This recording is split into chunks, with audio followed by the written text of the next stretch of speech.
This episode of The Witch Wave is brought to you by Juanita Benedicto's Jewelry. And friends, wait till you see these stunning asteroid goddess pendants. Astrologer Juanita Benedicto has created enchanting pendants celebrating goddesses like Juno, Vesta, Ceres, and Pallas Athena. Made in sterling silver, these limited-release necklaces make an impressive and beautiful gift to adorn a loved one or to bless up your own inner goddess. During the month of February 2023, save $20 with promo code WITCHES. Get your asteroid goddess pendant today at witchwavegoddess.com and be sure to use offer code WITCHES for $20 off during the month of February 2023. This episode of The Witch Wave is brought to you by Rosarium Blends. Rosarium Blends is an esoteric herbal apothecary and occult bookstore. They make their own ritual incense, enchanting oil blends, talismanic natural perfumes, planetary sigil incense, grimoire inks, erotic apothecary, alchemical cosmetics, and so much more. I'm a huge fan of what they make, and I often use their incense blends in my own rituals. They are so special. And each formula is a living spirit serving as a direct link to the inherent energies its charm embodies. Rosarium Blends is offering Witchwave listeners an exclusive coupon for 15% off your entire order, though this does exclude sale items, rare books, and other limited items. So be sure to check them out at www.rosariumblends.com and use offer code WitchWave15. The world is filled with bewitching people, and you might be one too. Welcome to the podcast where art is magic is real, and reality is stranger than dreams. I'm Pam Grossman, and this is The Witch Wave.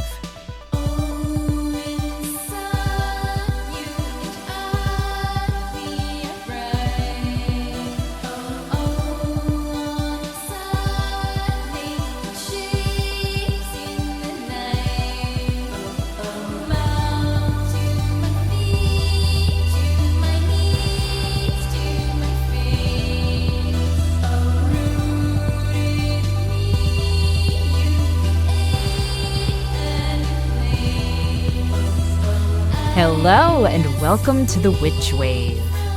Happy February, lovely listeners.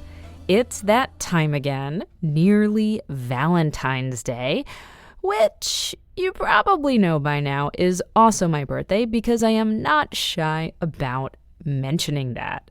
So I have a lot of love for this time of year, even as I acknowledge that not everyone else does because it's, I know, the dead of winter, and this particular holiday brings up a lot of feelings for people, and I totally understand that. But that's partially why I'm excited to be teaching a class on love magic, which will be tomorrow, Thursday, February 9th.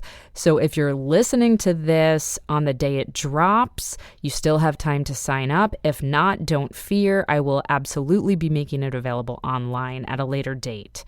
This is my Enchanted Heart class, and it's going to be super sweet and super special. So do sign up if you feel called to. I would be so honored to share this with you.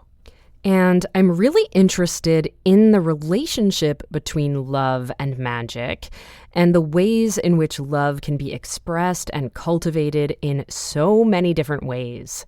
Certainly, there's a lot to say about the mystical connection that can happen between two, or more if that's your thing, people who feel attraction, affection, and eroticism between each other.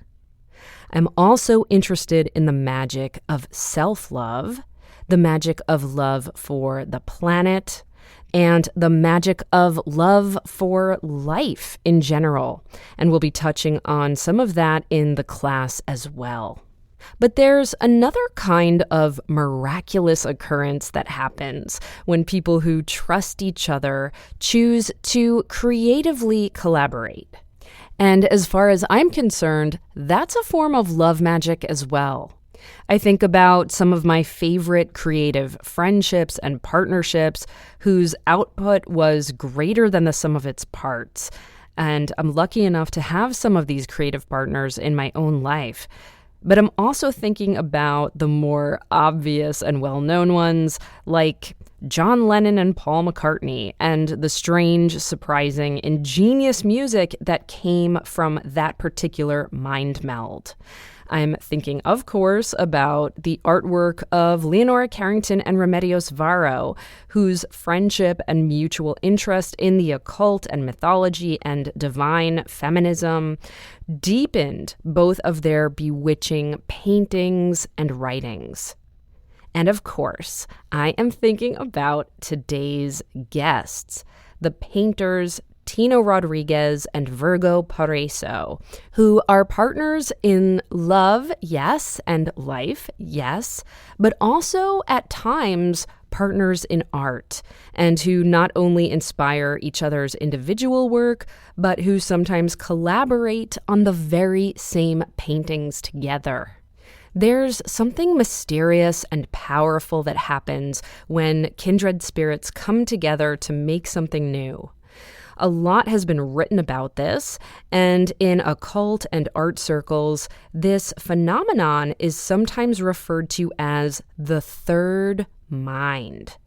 In other words, that two people can come together and under the right circumstances form some sort of third entity that is both of them, but also kind of takes on a life of its own independently. The phrase, the third mind, was popularized by the writer William S. Burroughs and the artist Brian Gysin, and it is the title of their 1977 book, which focused on their cut-up techniques and writings, and it's a phrase that many people think originated with them. But in fact, the two of them were borrowing the language of an early 20th century self-help writer and all-around proponent of the New Thought movement, whose name was Napoleon Hill. Now, you might be familiar with Napoleon Hill's 1937 book, which was called Think and Grow Rich. And let me pause here just to say that I realize that Napoleon Hill and his contemporaries, and in my opinion, a lot of the offshoots of the whole New Thought movement can be a bit problematic. Because on the one hand, I do believe in the power of the mind to manifest and attract good things to people.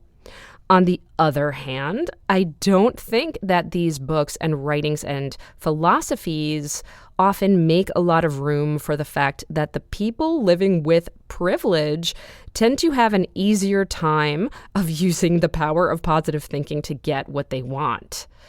That's my biggest problem with books like Think and Grow Rich or later The Secret, because they don't acknowledge how things like systemic racism, sexism, homophobia, transphobia, etc.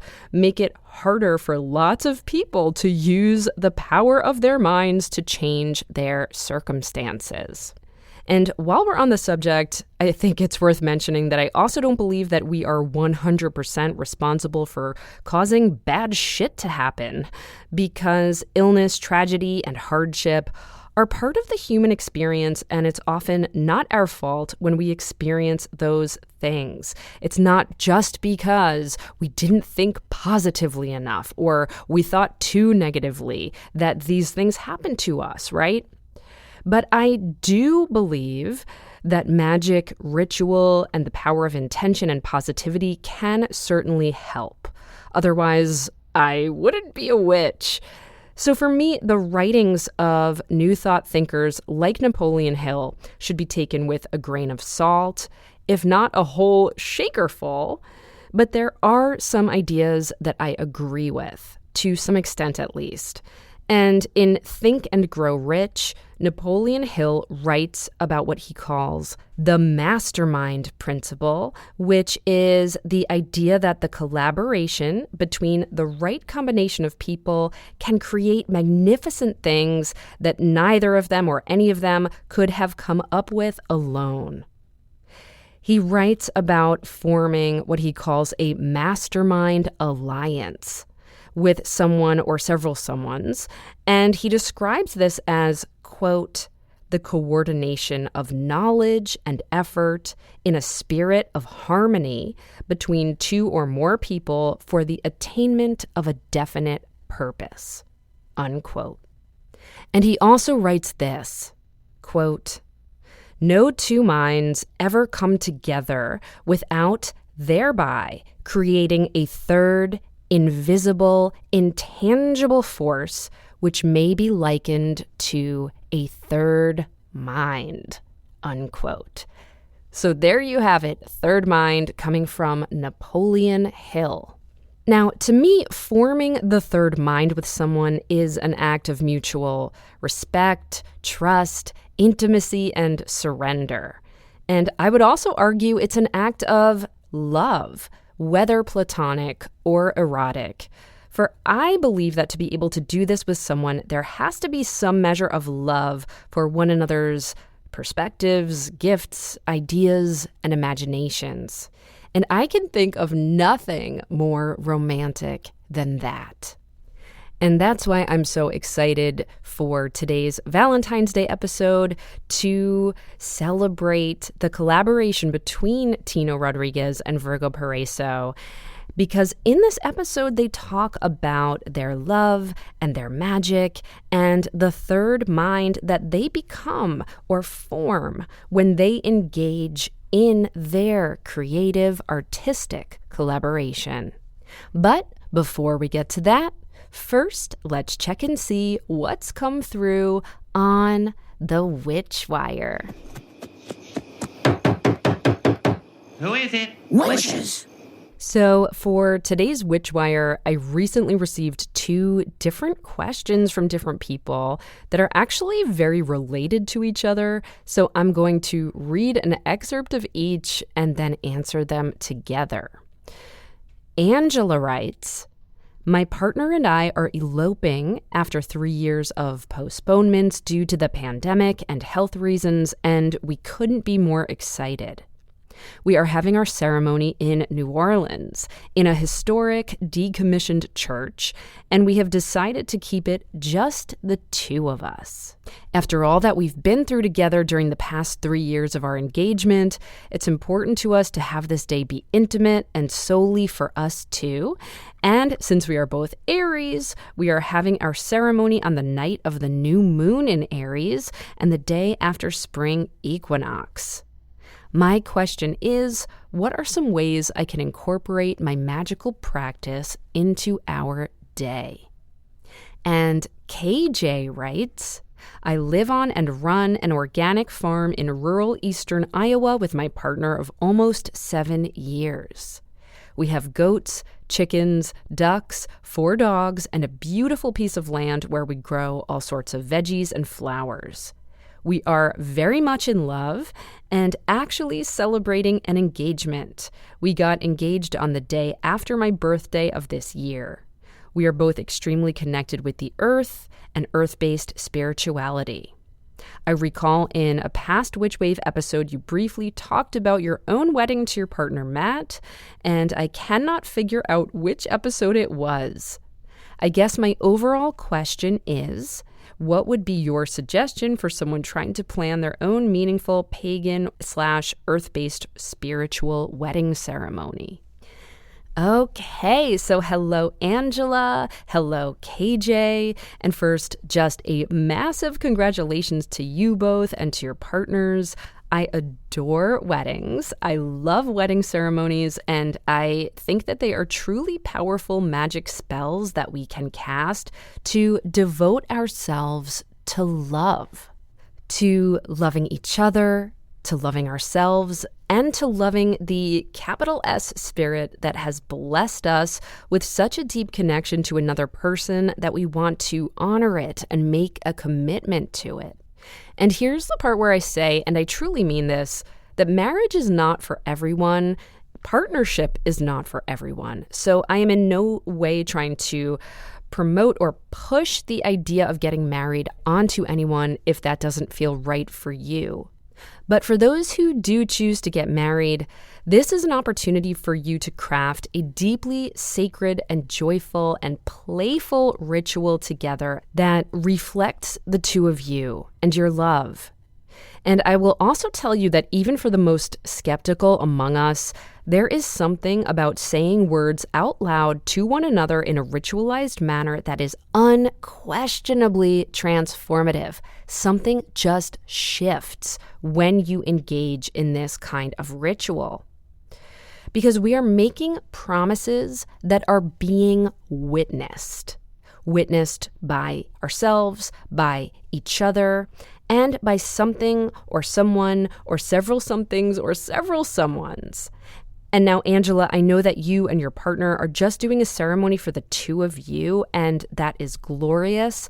But I still believe that you will have spiritual witnesses there, whether we sum it up as one witness that we call spirit or source or whatever name you choose, or whether there are deities or elements that you want to invoke to be present, or ancestors that you want to call upon for their blessings. You will not be alone in the immaterial world as far as I'm concerned, even if your wedding is just for the two of you.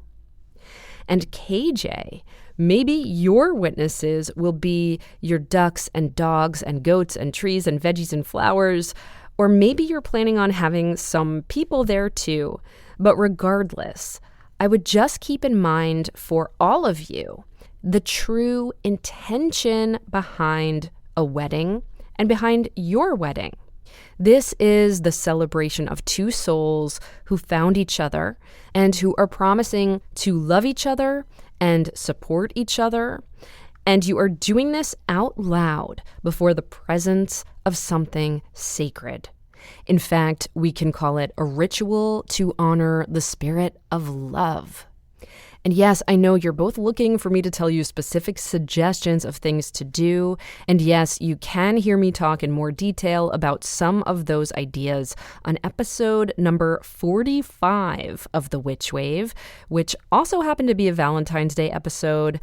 And at the beginning of it, there's a Witchwire question about weddings, where I go into detail about my wedding to Matt, and I do give suggestions for magical wedding ceremonies.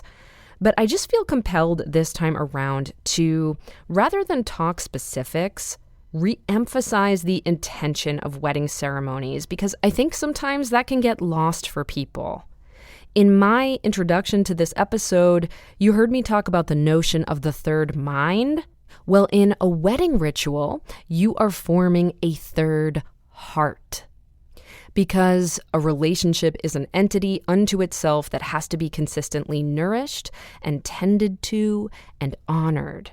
So yes, you can Google or read about the pagan ceremony of hand fasting. You can call circle during your ceremony. You can make or bless beautiful candles that you burn during the ceremony, or invoke those deities, those ancestors, or some combination of all of these. But I trust that each of you is magical enough and creative enough to figure those details out. What I'm tasking you with now is to come up with a ritual together that honors you both as individuals and which makes an oath to this third heart that you are forming, to this spiritual relationship that you are hereby devoting yourselves to cultivating continuously from this day forward. So for this ceremony, what or who do you need to call in to help you embark on this holy task with beauty, love, generosity, and enchantment? Incorporating that perspective and whatever those symbols, names, and words are somehow into your ceremony will undoubtedly make it special, because this will be an act of collaborative, divine devotion. Devotion to each other and devotion to your relationship as witnessed by Spirit. Congratulations to each of you and to your partners, and I'm wishing you all many, many years of joy and love. Now, on to my guests. Tino Rodriguez and Virgo Paraiso are artists who create solo work and collaborative work that is lush and metaphysical. Tino expertly weaves together elements from Catholic idolatry, European fairy tales, Celtic fables, Mexican myths, and Native American legends as he explores the complexity of spirituality, sexuality, and transformation. The duality found in Western religions, good and evil, heaven and hell, spirit and body, intermingle in a vision that makes such distinctions irrelevant. Tino was born and raised in Guadalajara, Mexico. A graduate of the San Francisco Art Institute, he holds an MFA from the University of Albuquerque, and his work has been shown in Los Angeles, New York, San Francisco, San Jose, Boston, Washington, D.C., and Berlin, and resides in permanent collections at the San Jose Museum of Art, the Crocker Art Museum, and the Nevada Museum of Art.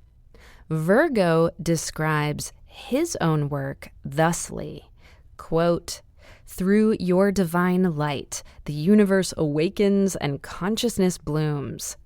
The visions in my paintings are of deep, lush paradise worlds that depict the profound connection between all sentient beings, the oneness of all things.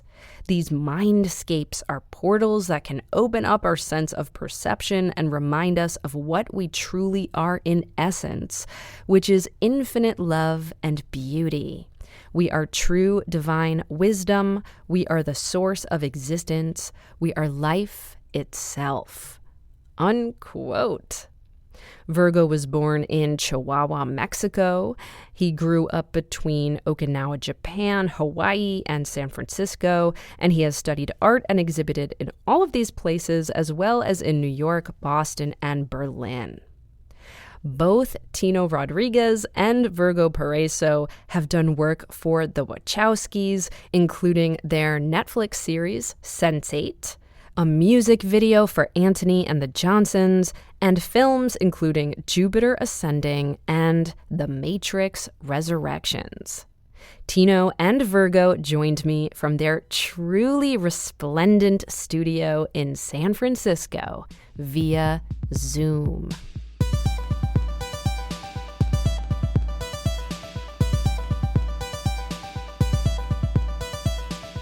Tino Rodriguez and Virgo Paraiso, welcome to the Witch Wave. Thank you. Thank you so much. Thank you for having us. Honored to be here. Pleasure. It is a pleasure to talk to you finally after Yes. all these books, that we've been working with. Yes.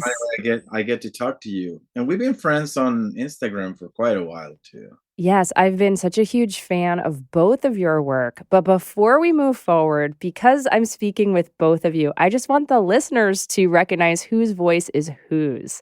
So, Yes. Tino, why don't you say hello first so we get a sense of your beautiful tones? Hello, I am Tino, and these are my beautiful tones. Perfect. And Virgo, your turn. And this is Virgo. It's a pleasure to be part of this wonderful conversation. I'm so delighted. And I need to tell the listener that I'm getting to gaze at both of you lovely humans on screen, and you greeted me in full regalia, wearing essentially costumes. Tino, you were wearing antlers. Virgo, you're still wearing all kinds of tinsel and glitter and a rosy golden crown. I mean, you both look like deities. So I am so honored that you dressed up for me today. I wish our listeners could see. Oh, thank you. We very often dress up for fun parties, like Burning Man parties and like San Francisco Radical Ferries. It's fun to transform yourself into different characters and just go with the flow. We also have spontaneous photo shoots here in the Yeah. studio. We do a lot of photography and as part of our body of work. So we have props laying around everywhere. Yeah, you just have costumes everywhere. And I'm getting to look at your studio right now, which is like the space of my dreams. I'm going to try to describe what I'm seeing. I'm seeing some canvases with some semi finished work or work in process, I believe. And both of them look like skulls. Some people might be familiar with the artwork that you create together, which is sometimes these beautiful sort of Dia de los Muertos skulls that are made out of fairies, birds, flowers. I'm seeing kind of a Hieronymus Bosch, Adam and Eve figure. Yeah. So lush. And then outside of these canvases, I'm seeing an altar. I'm seeing tons of art materials, costumes, chimes, flowers, urns, vases. It's a Buddha in a lotus garden. It's forming a skull as part of this body of work that we're creating. Yeah, we're doing 12 new skulls for the 2025 Immortalidad calendar skull. Wow, 2025 or 2024? We already have the 2024. Whoa! It's coming out this spring. Wow, how fabulous. Well, listen, I'm overwhelmed in the best way by all of these visuals, but I want to make sure our listeners can really get a sense of this lush, opulent world that you both create and clearly embody in your material lives as well. So, Virgo, since we have a painting behind you that you just held up, perhaps you can maybe describe your work individually, and then I'll ask Tino to describe his work individually, and then we'll talk about the alchemy that is your collaboration, because I understand you both work as solo artists and as partners and collaborators. So Virgo, how do you describe your work? How would you describe it to someone who could not see it? Although I hope everyone will go Google you both immediately. The best way, of course, is to see it, but a description would be just very, very lush. It sounds strange, but I go into the zone and it feels like things just flow through me, like I am a tool for an outside force. Like you're channeling, it sounds like. Channeling. Yeah, it sort of just happens naturally. So these images are like lush gardens, also strange things that are not necessarily of this world. It's sort of like in between worlds. And the inhabitants are part human, part animal, part plant, or just strange, wonderful creatures that just come to me. Yeah.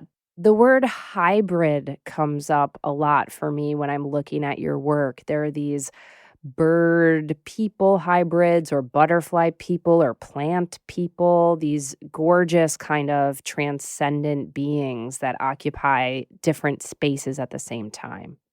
Thank you. Yeah, I have always felt like I'm neither here nor there, like existing in between, as kooky as it sounds, in between dimensions. And like I have a deep connection, which allows me to bring forth this imagery into this realm from a realm that is not visible to us. Yes, so magical and so beautiful. So, Tino, what about you? How do you describe your work to someone who doesn't get to view it with their eyes immediately? I would say it probably stems from connection with the invisible world. Mm-hmm. It also stems from a need to connect with nature, to allow the magic to maybe become transformed by the power of nature, and to inform others and myself that we are all connected, not only with each other, but also with things that we don't have access to on a daily basis. Everything that happens, or everything that can be harmful to one being, like for instance, the bees or the butterflies, anything that will be harmful to them will eventually be harmful to the whole world. Mm-hmm. I guess my work will be a connection with everything living and visible and invisible. Most of my work is inspired by that. And my aim is to make people aware that we're actually all connected, and we have to be nicer, not just to each other but to our mother planet, Yes, yes. to be in a kinder, more gentle world. I mean, watching the news, I don't watch them anymore, but it's so much negativity in the news. I avoid watching them because everything is bad and horrible. So I want with my paintings to maybe talk about also the beauty and the magic that exists in the world, and Mm, how fortunate we are to live in this incredible magical garden. absolutely. My belief is that we are living in this magical garden, and we should really embrace it and feel very privileged to live in this earth that is just such an amazing place for us. Beautifully said. And Tino, when I look at your work, I often see images of goddesses or different deities. You also have certain motifs that show up. You often have eggs or Yeah. goddesses with antlers, lots Mm. of flowers, rainbows. And both of you have this real prismatic color palette. Just the color is so rich and joyful and opulent. I really cannot get enough. It is so gorgeous what each of you makes individually and together as well. Thank you so Thank you. much. That's very kind. We have several bodies of work. One of them is like my goddess paintings, or I should say our goddess paintings, because sometimes we collaborated in some of them. Yes. And I think the goddess comes from a very ancient place, from the Venus of Willendorf, which I used to remember seeing images of her in books when I was in school. And Yes. I always thought, wow, this is like a fascinating image of a woman. It's like she looks alien, but then she's so earthy too. So I always think of the goddess as like the universal goddess. She's the all powerful mother of the world. Yes. Yes. And also, there is a dialogue and connection with a lot of female painters that I admire. When I was in art school, I remember I kept checking out all these books by similar artists. I would see something and I would grab it. And it was several books by Leonora Carrington, Yes. Obviously. Queen. Leonor Fini, Remedios Mhm. Vero, Yep. and Dorothea Tanning. But I'm going to go back a little bit further back, because when I was going to school in Paris, one day I was actually walking around the streets and there was a street vendor of books, and they had the book of women's surrealism. Tino, that's the one that changed my life by Whitney Chadwick. Yes, exactly. That is how I discovered Remedios and Leonora. That is the book that I picked up when I was a student at La Sorbonne. And Yes. that is the book that I looked at while I was in Paris and going to all these amazing museums and not seeing any of these women painters in any of the museums, or hardly any women painters in any places that I went to. So I came back, and this book, a major inspiration for my work. And my goddess paintings are actually a conversation that I've been having with all these amazing painters, that I've admired and I looked up to. And they're like my fairy godmothers, especially Leonora Carrington, because when I was showing my work in New York, I showed in the same gallery that Leonora Carrington was shown. Ah, how wonderful. Which gallery? It was called Brewster Arts Limited. Sure. It was on, I think it was on 57th Street, I believe. Mm-hmm. I was showing in the same gallery, and in several group shows that I went to, I saw a lot of her work along mine. And that was like such an amazing moment for me. And I almost went to her 85th anniversary at the gallery. She had a show, and there was going to be a big party to celebrate her, because I remember she hated flying. And I actually had a flight and everything prepared, but I got really sick and I couldn't go anywhere. So Mm. that's my story about Leonora Carrington. I never got to meet her. Well, it's a bummer you didn't meet her, but it sounds like your art got to meet her, and that's such a blessing. What an incredible thing. Yeah, it was nice to have been showing my work along hers too. So that was really lovely. How fabulous. On that note, we're going to take a quick break and we'll be right back. Black Phoenix Alchemy Lab is a specialty fragrance house currently celebrating its 20th year, now based in Philadelphia. Black Phoenix Alchemy Lab specializes in formulating body and household blends with a dark, romantic, gothic tone. And over the years, they've collaborated with so many of my heroes, including Neil Gaiman, Guillermo del Toro, and the Jim Henson Company. They continually return to inspirations drawn from history, mythology, literature, pop culture, and fine art, and they have a sister store called Twilight Alchemy Lab that creates oils blended and consecrated specifically for use in witchcraft and ritual magic. Keep up with their latest seasonal perfume releases by looking them up on social media. And Black Phoenix Alchemy Lab also now has a YouTube channel where they share scent reviews, announcements, and original video art.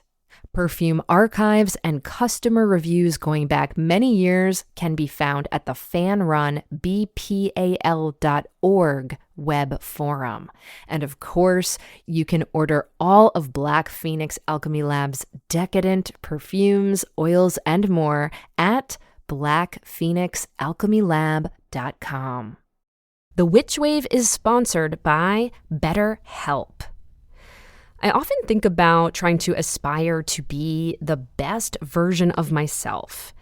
And I know that I can reach that best version, or at least a better version of myself, when I am taken care of, when I've taken steps for self-care through things like sleep and eating, and of course my magical practice, and also when I am in therapy. Yes, indeed, I have been a huge fan of therapy, a huge proponent of therapy, a huge consumer of therapy for most of my adult life, and it has absolutely helped me become a better version of myself, a more healthy version, a more emotionally nourished version, a more self-actualized version of myself. And I truly believe that I wouldn't be able to do all that I'm able to do without therapy having been such a big part of my life. I wish everybody could go to therapy. I wish everybody would go to therapy. Therapy has helped me develop coping skills for when I feel overwhelmed and stressed, or when some post-traumatic stress disorder stuff kicks in for me. And it's helped me feel more self-empowered because I have taken steps to focus on myself, to focus on my needs, to focus on my development with somebody who is there for just me in those sessions. And that's something I think everybody could benefit from and that everybody deserves. I think the world could be a better place if everybody took care of their mental health. And remember, you don't have to have some huge trauma or drama that you're going through in your life.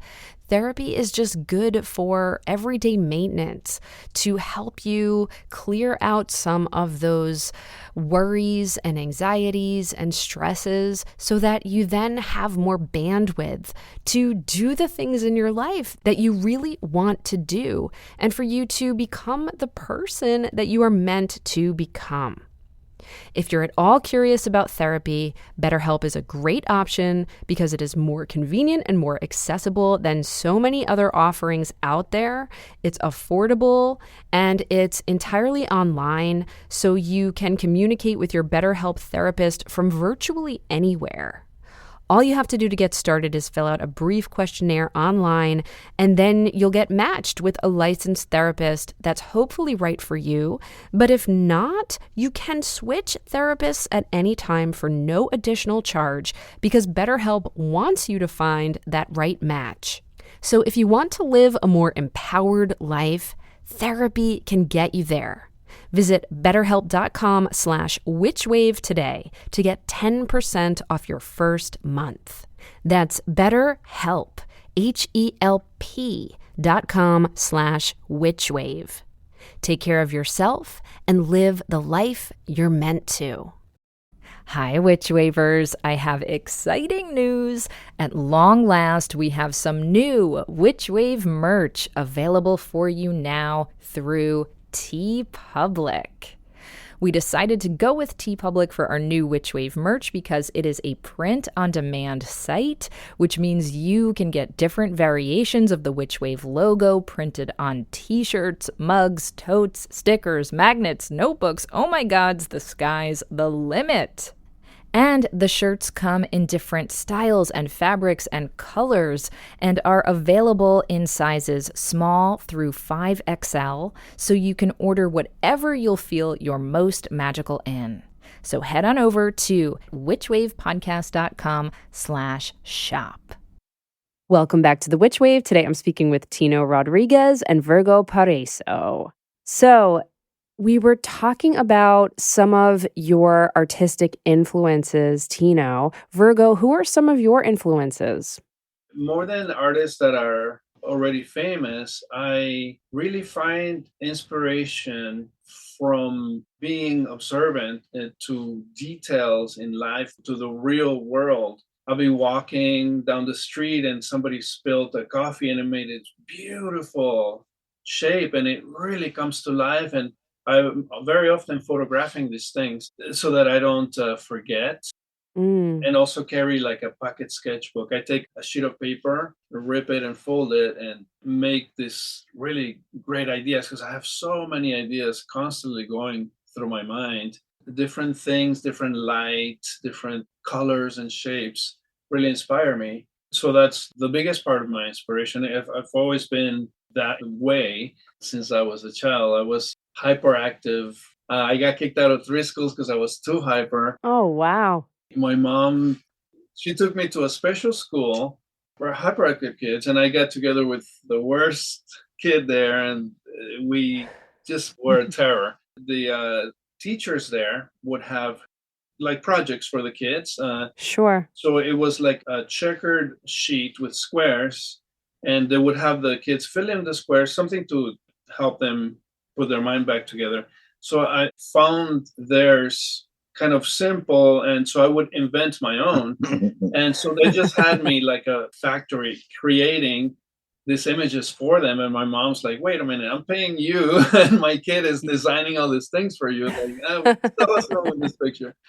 I love it. But I don't really focus on any particular artist. There is so much amazing art and so much art that really doesn't get any visibility. To me, there are a lot of conceptual art that, I mean, some of it is wonderful, but a lot of it is really like the system is sort of trying to make people feel awkward for not understanding why a red splash is worth millions of dollars. When there are so many artists that are so talented and really connected to this essence that I was talking about earlier, and channel the beautiful things and manifest such beauty, and they get ignored because the system is focusing and trying to make people focus on these other things that is not really about beauty, about connection, about feeling, about emotion, about your senses and your magic and your existence. Instead, they give you like this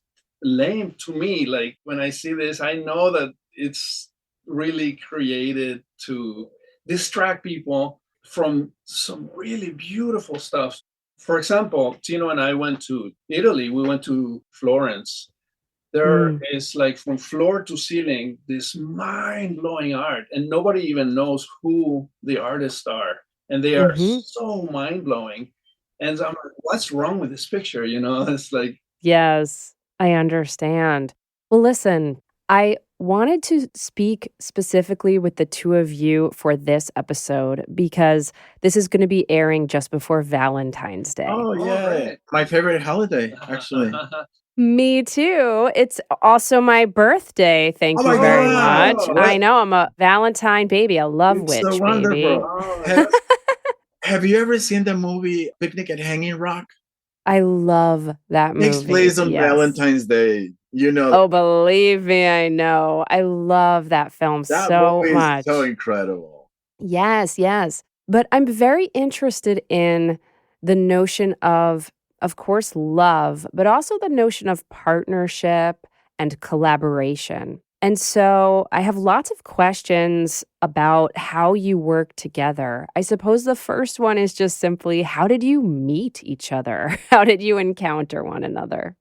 We met 22 years ago here in San Francisco, actually, Hmm. at a bar. Yeah. It's really cool. And we were celebrating. I was with a couple, one of my best friends and painter, and Virgo was with another friend who was hanging his show at a gallery somewhere in Hayes Valley. So we actually met them there. I've never met Virgo. I knew his friend because he had asked me if I had some artwork that I wanted to sell. He wanted to become a dealer and wanted to start doing shows.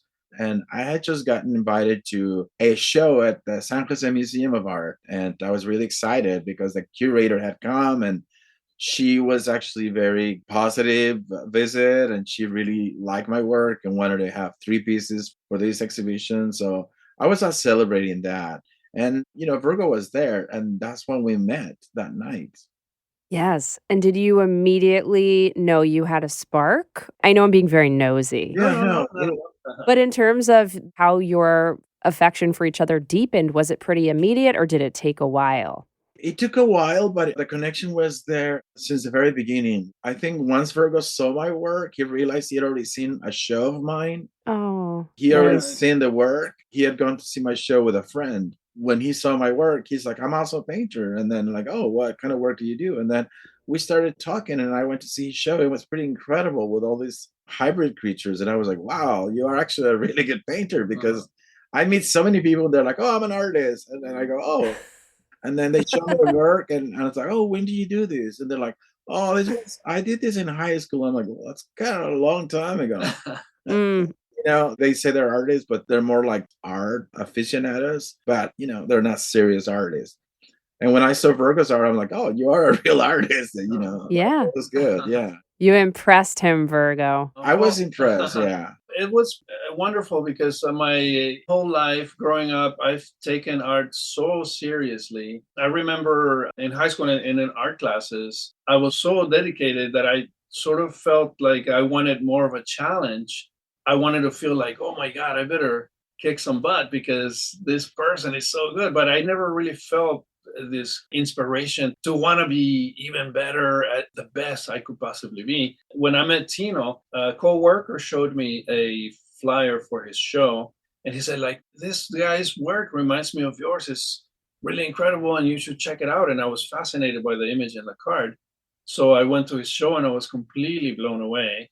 And I told my friend, I love this piece, one of Tino's paintings. And he said, like, you're crazy. You don't have any money. You could never afford this. Don't bother these ladies. I took out my 401k plan. I'm like, I don't care. I want Yes. this painting in my He's life. like, I want to buy this painting. I'm like, this- are you crazy? This art is so incredible. It just has to be part of my life. He bought a painting. I was like, wow, okay. Wow. That's a good move, my friend. No, but it was like a lifelong dream to meet somebody as incredible that also loved such similar things as I did. And we connected so well. It was just like magic. Yeah. And it was incredible. And it still is. And it gets better every day. Yeah. We inspire each other and we push each other for excellence. And like, oh, yeah, wow, that's so great. And then we try to be just better and better. Yeah, so it's really, really exciting. You're going to make me cry. This is like, this is serious relationship goals right here. So I would love to hear logistically about the collaborative piece. How do you decide which pieces you're going to collaborate on? I'm sure there's some kind of maybe secret sauce you don't want to share with us, and that's fine. But, are you just kind of taking turns back and forth, or is one person starting and the other person finishing? Just as much as you care to share about the actual collaborative process would be really interesting to hear. I think most people would imagine, if there's two artists working on the same piece, that they would just work on top of what the other one did. On top of each other. Sometimes the composition happens organically, but sometimes we make a sketch or an idea, and then we decide who's going to do which part. And then so we leave a blank space for each other of like, okay, you're going to take care of this. So we don't cover each other's things. Sometimes like a little leaf will overlap. A little bit color or overlapping. whatever, but We love each other's work so much that we're just always like, yes, yes. It's never like, oh no, you messed up my work. No, no, no. It's just like, that's great. And we just encourage each other, and it's pretty incredible. That is so lucky. I'm sorry. Go ahead, Tino. I was just gonna say it's like a conversation piece. You talk as you move on, and you're like, "Oh, what about what do you think of this color here?" Although I try not to influence too much what he does, and vice versa. Sometimes we have points. We go, "Oh, what about this here? What do you think of this here?"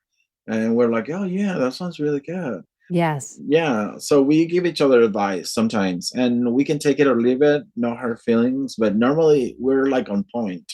Normally we both agree, like, yeah, that actually needed that there. Yeah. It's so amazing to me that you can do that as partners too, because it's a real exercise in Oh, egolessness, yes, yes. Yeah. and also it's very Mhm. alchemical. It's like the two elements becoming this other third thing.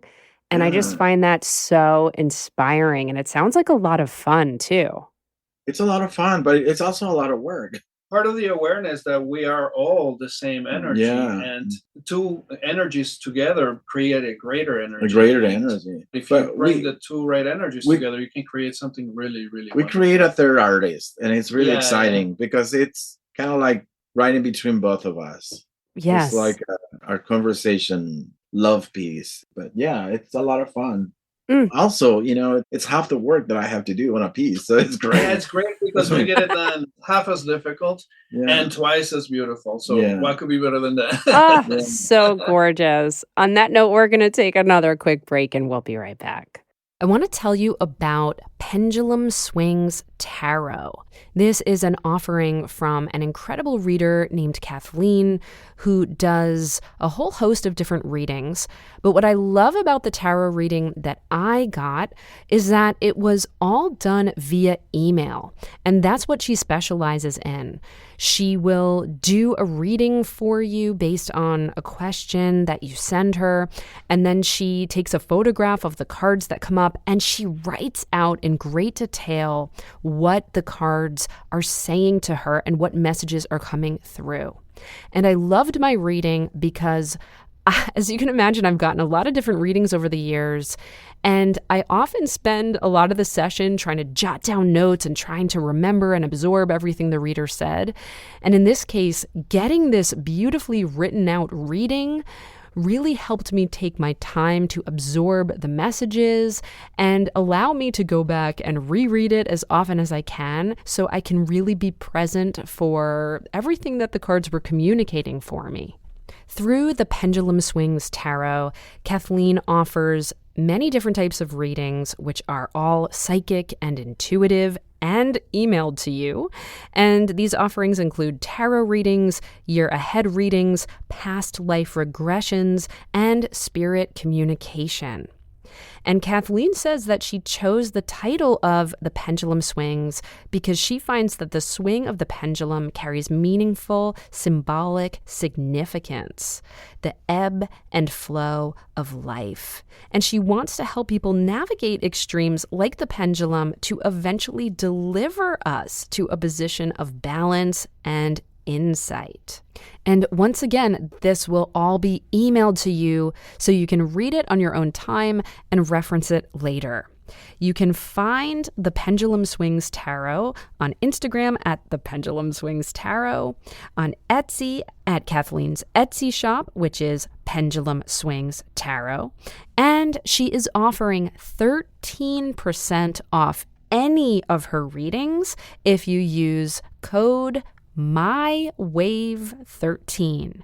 That's MyWave13 for 13% off any reading from the Pendulum Swings Tarot. I so appreciated my reading, and I think you're really going to love it too.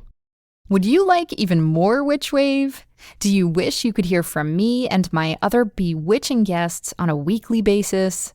Then come join us on Patreon, where you'll get bi-weekly bonus Witch Wave Plus episodes, ad-free Witch Wave episodes, and detailed show notes for all. Rewards for some tiers also include magical merch and contests where you can win Witchly prizes each month, as well as early heads up about my workshops before they sell out. And all backers get access to our exclusive digital coven, where I lead monthly online rituals and where you can connect to a community of other wonderful Witch Wave witches around the world. So head on over to patreon.com/witchwave and sign up. It's a fabulous way to get more magic in your life and to support the show. Thank you so much. Welcome back to the Witch Wave. Today I'm speaking with Tino Rodriguez and Virgo Paraiso. So we were talking about alchemy and this sense of magical collaboration. And I know you both are very enchanted by this notion of art and magic. I see you have an altar in your studio behind you. I know you like to shapeshift into costumes. How else does magic or ritual influence your artwork? It's interesting that you mentioned the word ritual because we were just talking about this yesterday. And I was talking to Virgo about how, like, most people assume that we just walk into a studio, sit down, and start painting. I said to him, it's interesting they actually are really clueless as to what it takes to open this magic door to this realm that we don't see, you know? It takes a lot of concentration. You create this force around you that allows you to enter. And it's a lot about yielding power, a lot about like saying, I'm here. Can you please allow me to enter this place today? And it's a ritual. It involves, making tea, lighting up a candle, burning incense, but it also a spiritual ritual that you partake in.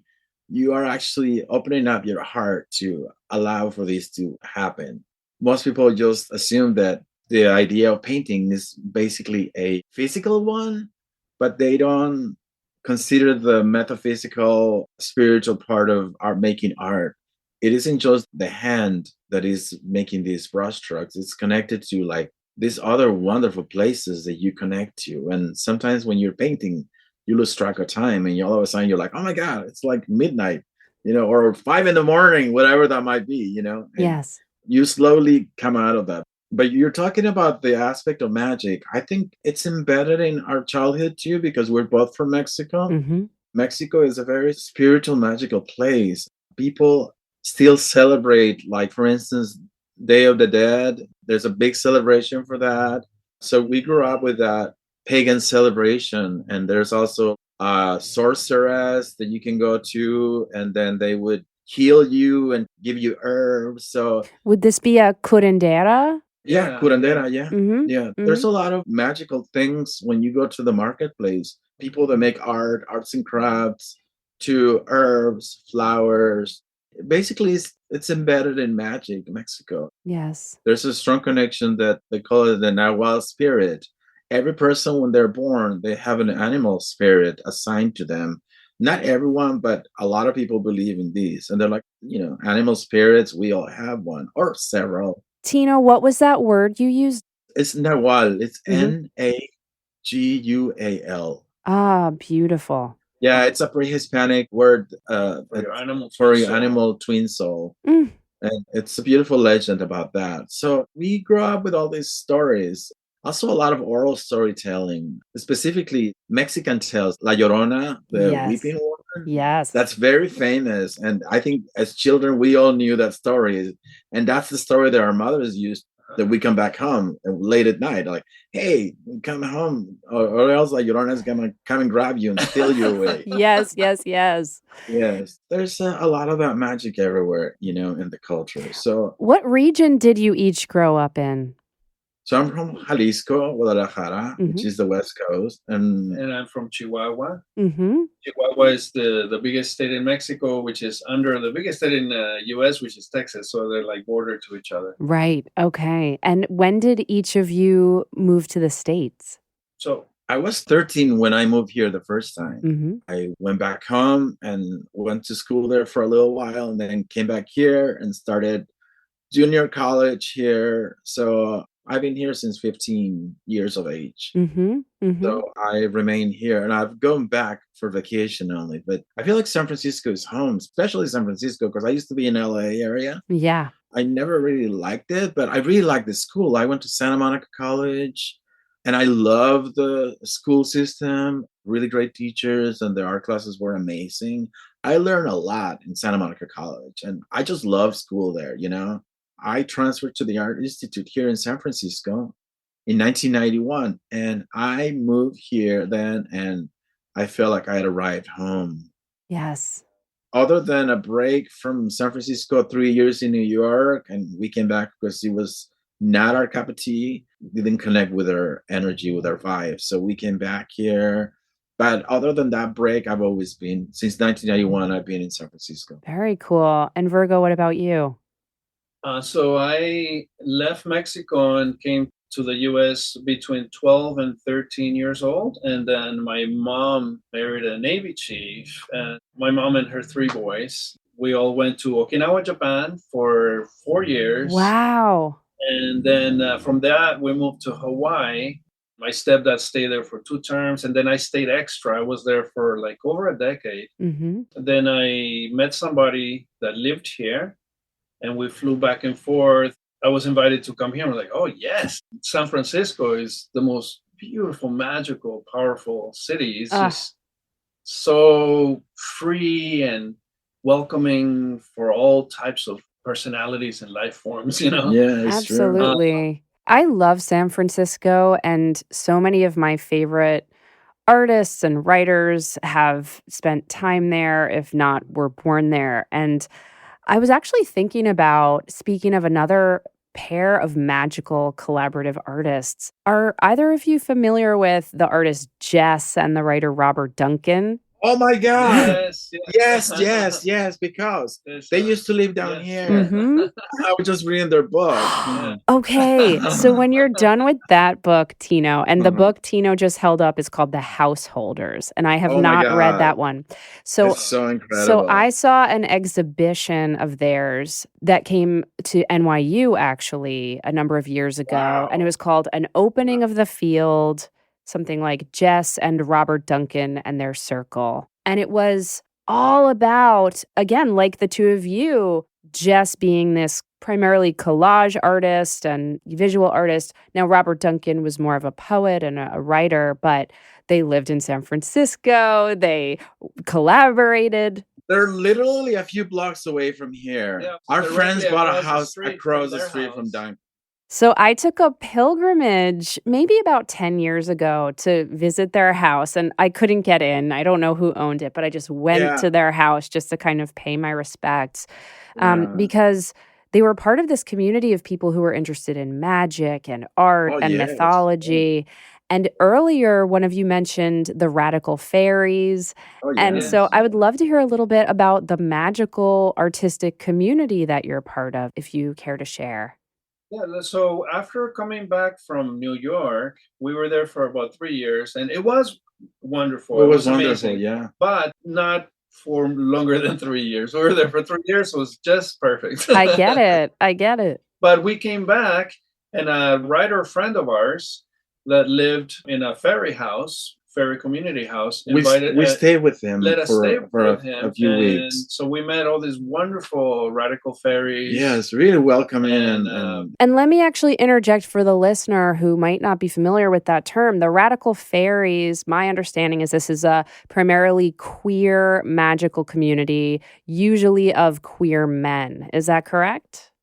Well, also a lot of women, it's, queer women, trans, non-binary, so all genders. Okay, that's great. More and more, More as and more. time progresses. But it was already very open to whoever. You know, queer, it's a term that everybody can use. Yes. Not necessarily in the terms of being homosexual, but also in your view of the world. people that are open, Yeah. and that enjoy having a magical existence. And a lot of people that Yes. didn't want to describe themselves as female or male, something in between, maybe, It was Yes. always like that. Very radical and politically radical, too. Yeah. It's a really wonderful group of people. They organize a lot of really interesting parties. And from all these parties, they actually donate a lot of the money to a lot of foundations of people that may need, help. Mm. And they're a really wonderful group of people. How gorgeous. Of course, you know that the San Francisco is the home of the Coquettes. Oh, of Yeah. course. Of course. The Coquettes have come up on this podcast before, for sure. How fabulous. The Sisters of Perpetual Indulgence. Ah, It's a group of nuns that do charity work. Yeah, really, really And interesting. it's kind of part of the radical fairies. I've not heard of they're nuns? So Well, nuns, they dress up like nuns. Okay. They wear Yeah. a brassiere on their head, Horns and makeup. Okay, and so my hair. kind of nuns. Got it. I love that. They're queer nuns, definitely. Yeah. How But they're very fabulous. political, and they do a lot of outreach in the community. Really, really interesting. There's all these like groups of people that just following their dreams and opening their hearts and following their bliss and doing really beautiful things for the community. Oh, I love that so much. Speaking of community, I would be remiss if I did not ask you about your involvement in Sensate and your Oh. connection with Lana Wachowski. Can you share for those listeners who aren't familiar with what I'm talking about, what this Mhm. project was and your involvement with it? We met Lana Wachowski and her wife, Karen, a while back in like 2008. And they actually saw a show of us in Berlin. The last day of the show, they ran to see the show because one of her friends said, "Oh, you got to go see the show. These guys are really interesting. I think you like their work." On the last day, I guess they had just finished They were filming wrapping up Speed Speed Racer. Racer and wanted something to remember. They were They looking for wanted- a wonderful piece from a German From Berlin. artist. And they went to see this show and they loved the work and they got a few pieces from ours. But really quick, they went to purchase the art. Like, where are these wonderful right. German artists from? Oh, Where are no, these they're artists from? Mexican. They No, live in the Mission. They live in the Mission in San Francisco. They're like close to our house because they were like up the hill. Yes, yes. We made a date to meet up with them and we didn't know who they were. They never said, I'm Lana Wachowski, nothing like that. So we met up and we really loved talking about art and hanging out, really great energy. And we went out to dinner that night and continued talking about art. And we just, we say goodnight and it was a pleasure meeting you. Call us again when you're in town again. But we didn't know that was Lana Wachowski. Yeah, we didn't know anything. Oh my goodness. It was until we made a video for Anthony and the Johnsons. Yes, Anoni. Yes, I Yeah, love now it's Anoni. her so much. Yeah. So we did a video for her. But Lana and Karen invited us to dinner, and Lana had a proposition for us. And we thought, oh, maybe they want to commission something. That's wonderful. And Lana is like, well, my friend wants to make a video for her, but I will only do it if you guys do it with me. Yeah. And we're like, oh, I think of We're course like, we can do wow, it. We of had no course. idea she had ever made movies or anything. And And we're like, oh, we got this. We're really creative. I mean, I did We'll make it happen. I did Super 8 movies in art school, and I was very familiar with a lot of avant-garde filmmakers, Derek Jarman, Yes. the Brothers Quay. Yes. All these people that made movies in a shoestring budget, and I'm like, oh, I think we can do it. We can pull it off. No problem. It's gonna be like very experimental, but it's exciting because Yes. doing something original with very little money, and it's like, well, yeah, we could do it. So we say yes. They gave us a budget, and we're like, wow, that's pretty. I mean, I've never worked with such a big budget. Matrix money, baby. No, but it wasn't small- Matrix. It was very small. It was small, but for us, it was we were big. like, wow, really? Of course. I'm teasing. Because we went to the art store to buy supplies and we had a lot of money, more than I normally had when I go to the art store.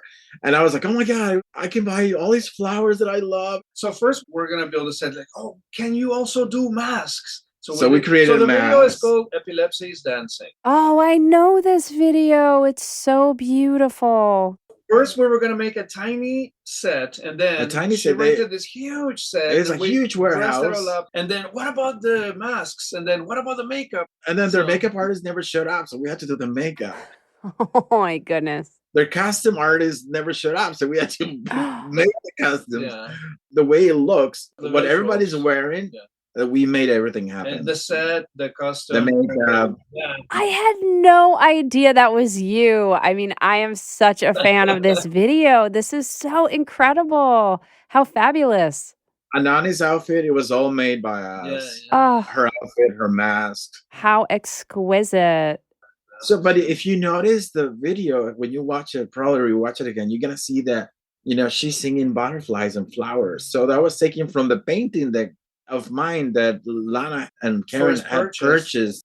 And then the same painting comes out in Sensei, Yes. above the bed in Mexico. Yes. So this painting is called The Song That Traverses a Tenebrous World. This is a painting of someone who looks, I would say, more masculine. Is it a self-portrait? It's a self-portrait. There you go. Great. There's these, is it roses coming out of your mouth, Tino? Yes. It's so, so beautiful. They purchased this painting, and this painting was part of Sense8. And then they're like, you guys want to be in the show? We need a couple of fairies to be in the show. We're like, okay. And then we actually are the fairies on episode 1 at the Palace of Fine Arts, walking around, spreading petals in the air and selling pot brownies. Not selling, giving away magic. Giving away magic to the trans actress and the queer girlfriend. Yeah. Yeah, we're on the premiere episode and on the grand On the finale in They- Paris at the Eiffel Tower. Tower for a whole day. We can continue spreading our magic there. Yeah.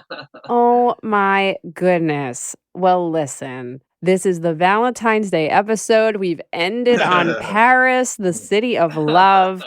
City of Love. I mean, yes. I could talk to the two of you for so much more time. I'm afraid this is all the time we have right now, but may this be the first of many conversations, because speaking of love, I truly love the work that you make. I have such Thank you love so for the much. both of you individually and together.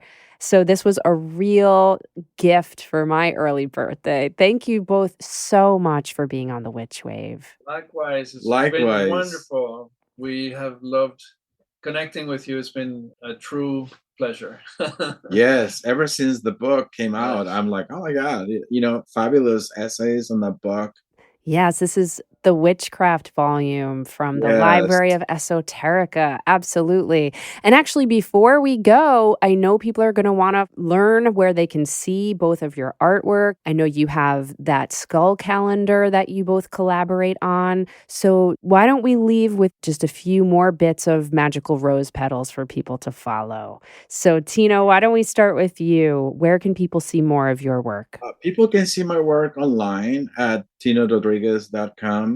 We're also on Instagram, Tino Rodriguez Artist. Mm-hmm. Also on pomegranate.com, they sell postcards, calendars, and jigsaw puzzles with our paintings in it. Cards and card sets.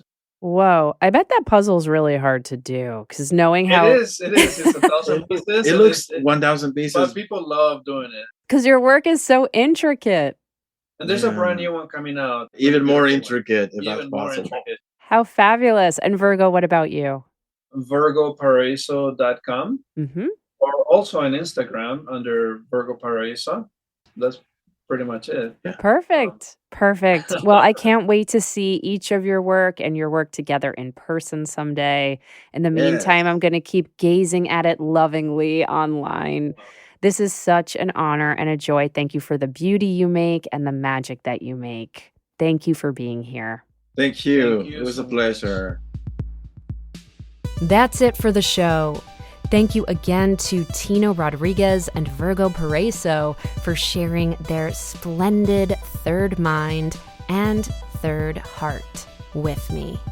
Do you have questions, feedback, need some witchly advice, or just want to share something magical that happened to you recently? Drop us an email at witchwavepodcast@gmail.com. We'd love to hear from you, and you just might make it on the Witchwire. The Witch Wave is a Phantasmophile production written and produced by me, Pam Grossman. This episode was recorded and edited by Josh Wilcox and myself. Our theme music is the song Hand and I by Lycanthia. Our new Witch Wave logo was designed by Thunderwing. Special thanks go to Matt Freeman, Lara Antal, and Cece Pascal. You can check out information about this and other episodes on our website, and now buy Witchwave merch at witchwavepodcast.com. Please subscribe to us on your favorite podcast app and give us lots and lots of sparkly stars. It really, truly makes a difference and helps other people find the show. You can follow us on Twitter, Instagram, and Facebook at WitchWavePod, and you can check out my witch emoji for iPhone by going to witchemoji.com or downloading it in the App Store. Please consider ordering my book, Witchcraft, and or picking up my book, Waking the Witch, which are both available everywhere now. And if you want more Witchwave or you would just like to support the show, please join us over on Patreon. That's patreon.com/witchwave. Thank you so much for listening. Witches are the future. I'll catch you next time on The Witch Wave.